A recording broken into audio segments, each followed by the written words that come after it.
ஒரு செய்தித்தாளில் வந்த ஒரு சின்ன கதை, யாருக்கு பரிசு அப்படிங்கிறது அந்த கதை. ஒரு காட்டுல எல்லா மிருகங்களும் இருக்கு. காடுனா எல்லா மிருகமும் இருக்கும்ல, சிங்கம், புலி, சிறுத்தை, முயல், ஆமை, காக்கா, கழுகு எல்லாமே இருக்கும். எல்லா மிருகமும் இருக்கு. சிங்கம் ஒரு நாள் எல்லாரையும் கூப்பிட்டு ஒரு மீட்டிங் போடுது. அதான ராஜா காட்டுக்கு.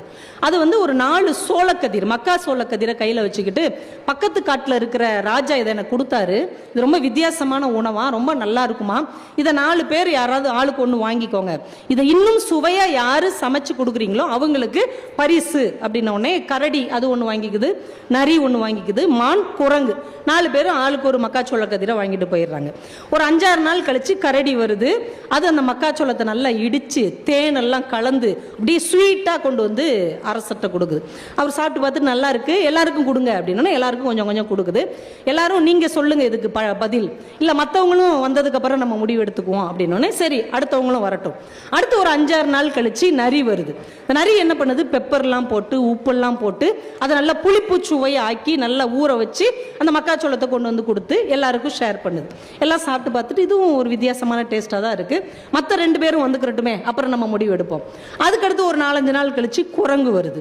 அது என்ன பண்ணுது, மக்காச்சோளத்தை பாப்கார்னா பொரிச்சு ஒவ்வொரு சின்ன ஒரு இதில் வச்சு எல்லாருக்கும் கொடுக்குது. எல்லாரும் 2 எடுத்து சாப்பிட்டுட்டு இது ரொம்ப நல்லா இருக்கே, ருசியா மொறுன்னு சூப்பரா இருக்கு, இது நல்லா தான் இருக்கு, சரி கடைசி அந்த மான் வந்துடட்டும்பா அப்புறம் முடிவு சொல்லிடலாம்.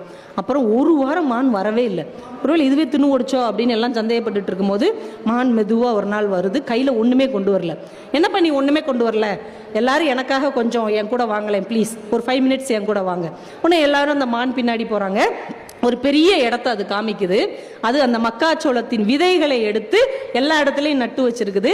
சின்னதா துளிர் விட்டு இருக்குது அந்த இடத்துல மக்காச்சோள செடி. இப்ப அந்த மான் சொன்னது, நீங்க கொடுத்தது ஒரே ஒரு சோளக்கதிர், இதை நான் சுவைப்பட ஏதாவது செஞ்சிருந்தேன்னா அது உடனே தீர்ந்து போயிடும். ஆனா இது ஒரு அபூர்வமானதுன்னு நீங்க சொன்னீங்க, இது எல்லா மக்களுக்கும் கிடைக்கணுங்கிறதுக்காக இந்த விதைகளை எல்லாம் எடுத்து நான் நட்டு இருக்கிறேன். இன்னும் 1 மாசத்துல இதுல இருந்து விளைச்சல் வரும், எல்லாரும் சாப்பிடலாம்.